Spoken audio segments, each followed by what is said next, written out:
যখন কোনো কিছু খেতে ইচ্ছা করবে না এইরকম একটা রেসিপি দিয়েই তোমরা ১ প্লেট ভাত এমনিতেই খেয়ে উঠতে পারবে। আর এইরকম একটা রেসিপি আজকে তোমাদের সাথে শেয়ার করব অ্যান্ড সারাদিনে কী করলাম সব কিছু নিয়ে থাকবে আজকের ভিডিও। চলো ভিডিওটা শুরু করি। অ্যান্ড যারা আমার চ্যানেলটা এখনও সাবস্ক্রাইব করনি প্লিজ সাবস্ক্রাইব করে দাও অ্যান্ড এই ভিডিওতে একটা লাইক করে দিও।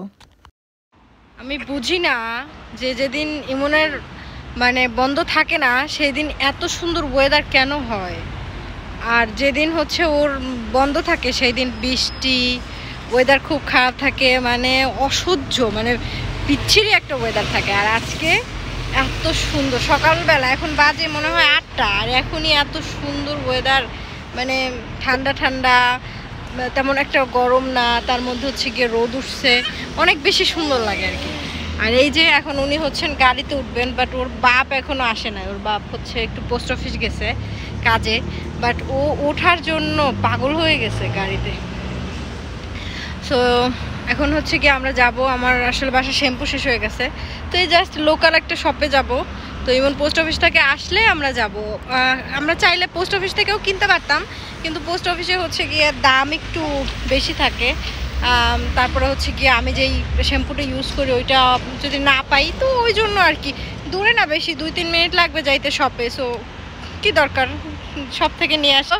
এই তো আমরা একটু শপে যাব, সেগুলো তোমাদের সাথে শেয়ার করবো। Bye bye.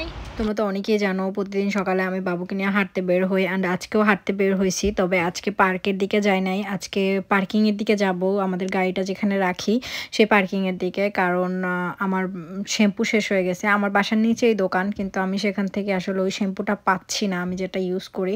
তো ওইটা আনার জন্য একটু মলের দিকে যাইতে হবে, আর সেখানে যাইতে ৪-৫ মিনিটের মতো লাগে গাড়িতে করে, অ্যান্ড হেঁটে যাইতে ১০ মিনিটের মতো লাগে। সো হেঁটে যাব না, আজকে গাড়ি করে যাব। আমরা এখন ব্ল্যাকবেরি খাবো। এখানে ব্ল্যাকবেরি হয়ে রয়েছে গাছে অনেক বেশি, এই যে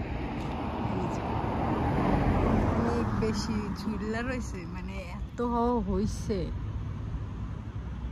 এই যে শুধু এইখানে না, এইখানেও ভরা। তুমি খেতে চাও মা? একটা খেতে চাও? খাও খাও খাও মা। এই যে এটা নাও, নিয়ে খাও। এইটা এইটা এইটা এইটা এইটা এইটা এইটা এইটা এইটা এটা নাও, এটা নাও, এটা নাও, নাও নাও। Good boy. Yum yum. Yum yum.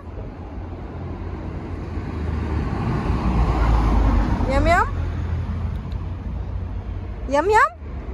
এখানে রাস্তার পাশে এত পরিমাণ ফুলের গাছ, ফলের গাছ হয়ে থাকে, আমার বেশ ভালো লাগে। অ্যান্ড এইটা দেখলাম একদম গাঁদা ফুল নর্মালি দেখা যায় না, বাট এখানে দেখলাম যে গাঁদা ফুলও আছে। অ্যান্ড গাঁদা ফুল দেখে আমি খুবই সেই আগের আমি যখন ছোট ছিলাম তখন আমার বাগানে আমি গাঁদা ফুল লাগাইতাম সব সময়, তো সেটা মনে পড়ে গেল। অ্যান্ড এই দেখো এগুলো এখানে ডিফারেন্ট অনেক ধরনের কালারের ফুল ছিল, এগুলো দেখতে আসলে ভালো লাগে। মারো মারো। Wow. মারো মারো মারো মারো, বল মারো, বল মারো। তুমি সামনে বসতে চাও?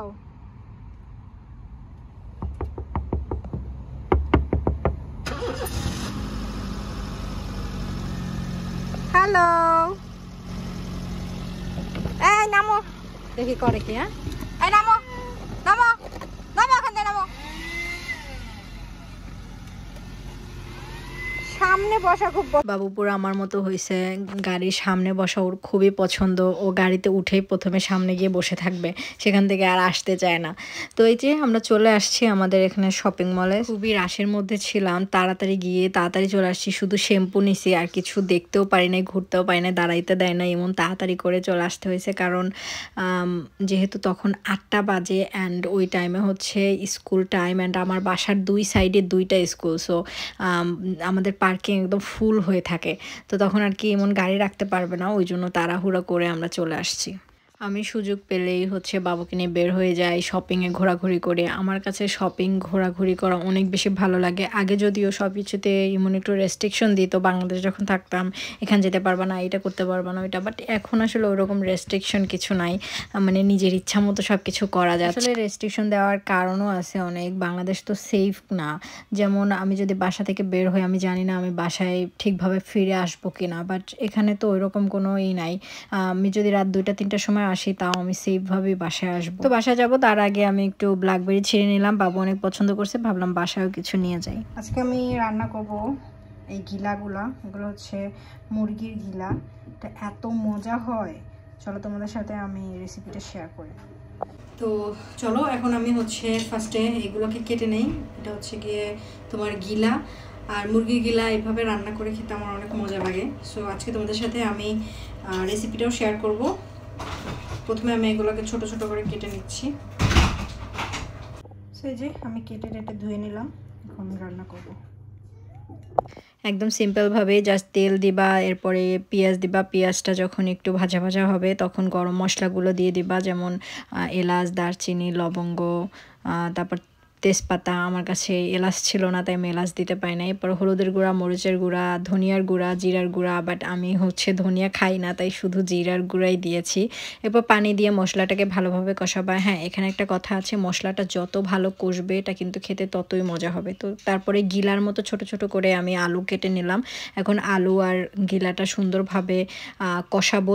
এইটা রান্নাটা কিন্তু মেইনলি হচ্ছে কষানো। তুমি যত ভালোভাবে এটাকে কষাতে পারবা, যত ভালোভাবে এটা কষবে, যত জাল হবে ততই মজা হবে। সো বারবার নেড়ে দিতে হবে, বারবার কষাইতে হবে। যখন এরকম একদম পানি টেনে যাবে, এটা থেকে কিন্তু অনেক পানি বের হবে। তারপরে পানি যখন টেনে যাবে তখন পানি আবার অ্যাড করবা, গরম পানি দিবা। তারপরে যখন পানিটা টেনে এরকম হয়ে আসবে তখন হচ্ছে এটার মধ্যে গরম মশলা দিয়ে রান্নাটা শেষ করবা। আজকের ভিডিওটা এই পর্যন্তই। কেমন লাগলো ভিডিওটা অবশ্যই কমেন্ট করে জানিও। দেখা হচ্ছে তোমাদের সাথে নেক্সট কোনো ভিডিওতে। ভালো থেকো, আল্লাহ হাফেজ।